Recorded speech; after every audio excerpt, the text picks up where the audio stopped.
अस्सलाम वालेकुम। आप लोग सोच रहे होंगे कि मैं आपको ये जूती क्यों दिखा रहा हूँ। मैं ये जूती बेचने के लिए नहीं दिखा रहा, ना ही किसी कंपनी की एडवर्टाइजमेंट कर रहा हूँ। लेकिन आज की मेरी जो स्टोरी है उसमें इस जूती का बड़ा अहम ताल्लुक है।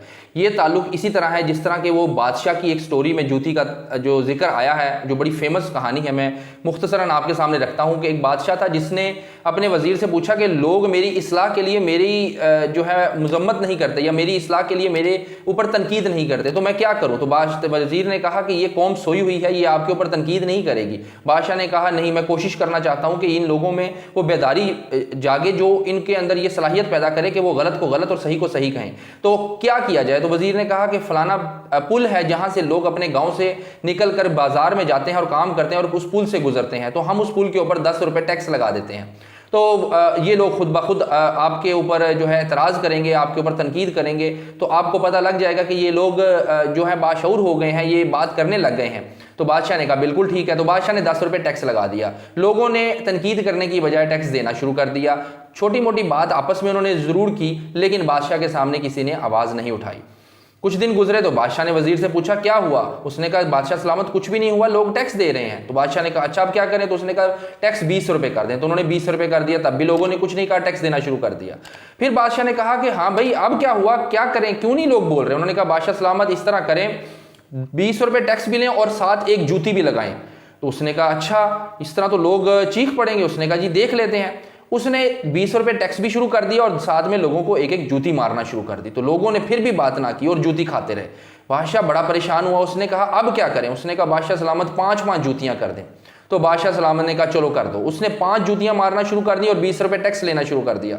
कुछ दिनों बाद लोगों को बड़ी तकलीफ हुई और वो बादशाह के पास पहुंच गए। बादशाह बड़ा खुश हुआ कि फाइनली लोग जो है उनके अंदर ये आवाज़ उठी है कि हम बात कर सकते हैं, हम बात करेंगे, बादशाह के ऊपर तनकीद करेंगे, बादशाह की इस्लाह होगी इसके ज़रिए। बादशाह बड़ा खुश हुआ। जब लोग आए तो उन्होंने कहा बादशाह सलामत हमने काम पर जाना होता है, वहाँ पर जूतियाँ मारने वाला सिर्फ एक शख्स है, तो आप बराए मेहरबानी 2 बंदे या 3 बंदे वहाँ खड़े करें जो हमें जल्दी जल्दी जूतियाँ मारे और हम अपने काम पर वक्त से पहुँच सकें। तो बादशाह सर पकड़ के बैठ गया और उसको वजीर की बात पर यकीन आ गया कि वाकई ही ये कौम सोई पड़ी है, ये जागने वाली कौम नहीं है।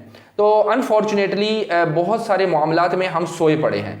मैं आपको अब इस जूती की स्टोरी सुनाता हूँ। इस जूती की स्टोरी ये है कि मैंने ये जूती आज से कुछ माह पहले ECS एहसान चप्पल स्टोर, पाकिस्तान का एक बहुत बड़ा नाम है, वहाँ से ख़रीदी और अपनी बेटी के लिए ख़रीदी। मेरी बेटी ने 6-7 दफ़ा हार्डली इस जूती को पहना होगा और लगभग 2000 रुपये की ये जूती आई, यानी कि बिल्कुल ऑर्डनरी चप्पल नहीं है, अच्छे खासी पाकिस्तान में इसकी एक रीज़नेबल वैल्यू की ये जूती खरीदी गई और लुक एंड फील में ये बड़ी कंफर्टेबल और अच्छी जूती थी। लेकिन कुछ दफ़ा पहनने के बाद, जैसा कि मैंने बताया 6-7 दफ़ा पहनने के बाद ये टूट गई। ऐसा क्यों हुआ मैं आपको बताता हूँ। मैं बाहर के मुल्क में रहा हूँ तो वहाँ पर आपको $2-3 की भी जो चीज़ मिलेगी, यानी कि 200-300-400 रुपये की भी अगर कोई जूती मिलेगी और आम रूटीन में वहाँ सेलें लगी रहती हैं, मिलती हैं ये चीज़ें, तो वो भी साल 2-2 साल नहीं टूटेगी। क्यों नहीं टूटती? क्योंकि वहाँ पर गवर्नमेंट ने कुछ प्रोसीजर्स बनाया। वहां पर हर चीज का एक स्टैंडर्ड है, यानी कि अगर आपने घर में एक स्विच भी लेना है घर के लिए, तो जो कंपनी उसको सेल करेगी, मैन्युफैक्चर करेगी, उसके लिए मिनिमम स्टैंडर्ड है, उस क्वालिटी से नीचे ना वो स्विच बना सकती है और ना सेल कर सकती है।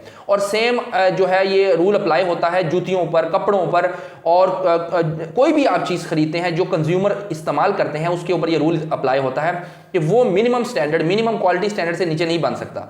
और अगर आपने वो चीज़ खरीदी और 10-15-20 दिनों में वो टूट गई और आप उनके पास वापस लेकर जाएंगे तो वो फौरन रिप्लेस कर देंगे, वो आपकी बात के ऊपर बहस नहीं करेंगे। इवन कि अगर आपने 6-7 महीने के अंदर भी उसके अंदर कोई ऐसा फॉल्ट आ गया जो कि मैन्युफैक्चरिंग फॉल्ट है, जैसा कि ये है, ये मैन्युफैक्चरिंग फॉल्ट है, ये क्वालिटी सब स्टैंडर्ड ग्लू से बनी हुई है जिसकी वजह से ये इतनी जल्दी टूट गई, तो वो फौरन रिप्लेस करेंगे। पाकिस्तान में कंज्यूमर प्रोटेक्शन 0 है। आपने कंज्यूमर को अगर कोई रिलीफ दिलाना है तो उसके लिए आपको पहले एक वकील हायर करना पड़ेगा, फिर एक केस बनाना पड़ेगा, फिर 2-3 साल उसके लिए पेशियां भुगतनी पड़ेंगी, फिर आपको आपका जो है वो राइटफुल जो राइट है वो आपको मिलेगा। और इसमें दोनों तरफ नुकसान है। जो जिसके ऊपर आप ये रिलीफ जहां से लेना चाहते हैं उसके भी पैसे लगेंगे, आपके भी पैसे लगेंगे, उसका भी वक्त ज़ाया होगा, आपका भी वक्त ज़ाया होगा। पाकिस्तान में इसको एक आसान सिंपल प्रोसीजर के थ्रू हल किया जा सकता है, जैसे बाहर के ममालिक में होता है कि एक सिंपल एक कोई कॉन्टैक्ट नंबर होता है, कोई अदारा होता है जहां पर आप कंप्लेन करते हैं, वो सेलर से कहता है कि ये आपकी चीज़ है, इसके ये परचेज रिसिप्ट उस कस्टमर ने दी है, ये इतने दिनों में इसमें ख़राबी आ गई, आप इसको रिप्लेस करें या इसका जो भी है सोल्यूशन एज़ पर लॉ आप इसको करें, तो वो बाआसानी फौरी तौर पे मसला हल हो सकता है।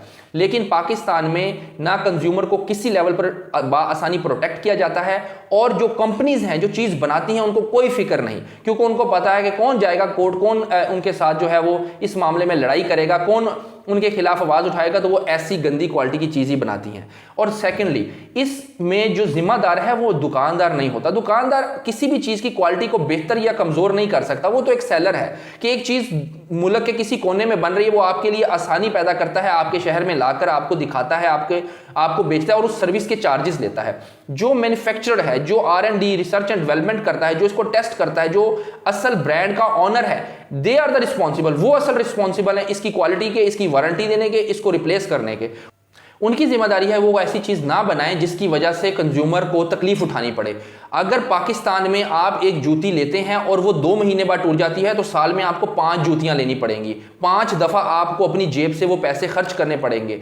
लेकिन अगर वो जूती 1 साल चलती है तो आपने वो 4 दफ़ा की कीमत को बचा लिया। तो इस तरह पाकिस्तानियों की जेब से करोड़ों अरबों रुपया निकाला जाता है कंज्यूमेबल प्रोडक्ट्स को लो क्वालिटी बनाकर। पाकिस्तान में अगर स्टैंडर्ड डेवलप कर, और दुनिया में स्टैंडर्ड डेवलप हैं, आपने उनको कॉपी करना है और पाकिस्तान में पेस्ट करना है और इंप्लीमेंट करवाना है आसान तरीके के साथ, ना कि इतना मुश्किल उसको बना देना है कि अगर किसी को रिलीफ चाहिए या अगर किसी का जेन्युइन इशू है तो उसके लिए इतना लंबा रास्ता, इतना मुश्किल कि 100 रुपए की चीज के ऊपर 1000 रुपए लगा दें वो। इसलिए मेरी गुजारिश है हुकूमत पाकिस्तान से, हुकूमत पंजाब से और जिस भी सूबे में जो भी हुकूमत है, कंज्यूमर प्रोटेक्शन के लिए एक आसान लाहे अमल बनाएं, ना वो सेलर के ऊपर हैवी हो ना ही बायर के ऊपर हैवी हो। सेलर को बाहर के ममालिक में अगर कोई कंप्लेन करता है बायर किसी भी चीज़ के मुतल्लक, तो वो ईमेल या राब्ते के जरिए सेलर को बता देते हैं कि ये आपकी कंप्लेन है, काइंडली कस्टमर से बात करके इसको रिजॉल्व कर लें। और 99.99% कंप्लेन वहीं रिजॉल्व हो जाती हैं। 0.1% जहां कोई डिस्प्यूट होती है, प्रॉब्लम होती है, तो वो एक डिस्प्यूट पैनल होता है, उसको सुनता है और दोनों में मसले को रिजॉल्व करवा देता है। लेकिन पाकिस्तान में हमने चीज़ों को जानबूझकर इतने उसमें कॉम्प्लिकेशन और मुश्किलात पैदा कर दी हैं कि आप सोच ही नहीं सकते कि उस रास्ते को अपनाएं जो लीगल हो, जो सही हो।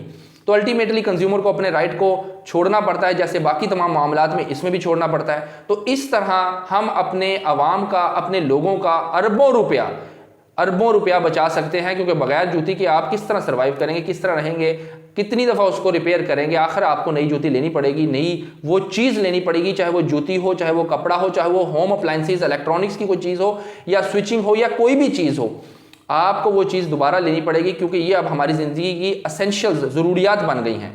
तो हम मेरी हुकूमत पाकिस्तान से गुजारिश है कि इसके ऊपर एक अच्छी पॉलिसी बनाई जाए जिससे लोगों को प्रोटेक्ट किया जाए, लोगों की जेब से जो हज़ारों लाखों रुपया जाता है इसको बचाया जाए। और इसके पीछे फ़िलॉसफी भी ये भी है, कुछ बिजनेसमैन, कुछ मैन्युफैक्चरर ये सोचते हैं कि अगर हम अच्छी चीज़ बनाएंगे, अगर हम बड़ी क्वालिटी की चीज़ बनाएंगे तो कंज्यूमर की वो चीज़ ख़राब नहीं होगी और वो दोबारा लेने नहीं आएगा। ये बहुत ही घटिया सोच है। कौन कहता है कि लोग सिर्फ चीज़ टूटने पर या ख़राब होने पर लेते हैं? लोग डिज़ाइन चेंज होने पर लेते हैं, बच्चों के लिए लेते हैं, बच्चों के पाँव बड़े हो जाते हैं तब भी लेनी पड़ती है। तो ये सोच भी बिल्कुल दकियानूसी और घटिया सोच है, इससे हमें बाहर निकलना चाहिए और दुनिया में जो अप्रोच है उसको लेना चाहिए। दुनिया में जो चीज़ें पाकिस्तान में लंडे के तौर पर आती हैं, लंडे का जो माल आता है, जो बाहर से आता है, जूते, कपड़े, आप देखें तो वो ब्रांड न्यू की तरह होता है, लेकिन वो ब्रांड न्यू होता नहीं है। लोगों ने 2-2, 3-3 साल उसको यूज़ किया होता है, लेकिन वो क्वालिटी इतनी अच्छी होती है कि वो ख़राब नहीं होती। आपको लगता नहीं है कि 2-3 साल यूज़ हुई है और आप उसको नया करके ही यहाँ पर ख़रीद रहे होते हैं। तो मेरी गुजारिश है कि पाकिस्तान की प्रोडक्ट को, जो मेड इन पाकिस्तान है, उसको प्रमोट किया जाए। और वो प्रमोट तभी होगी जब मैन्युफैक्चरर इस चीज़ की जिम्मेदारी लेगा कि हम अच्छी चीज़ बनाएंगे, कंज्यूमर को अच्छी चीज़ देने की कोशिश करेंगे, वो चीज़ बनाएंगे जो हमारा दीन कहता है कि वो चीज़ दूसरों के लिए पसंद करो जो अपने लिए पसंद करते हो। उम्मीद है आप इस वीडियो को लाइक करेंगे, शेयर करेंगे, क्योंकि ये वीडियो मेरे लिए, आपके लिए, हमारे सब के लिए और हम सबको इसका फ़ायदा होगा। आपका शुक्रिया। अल्लाह हाफिज़।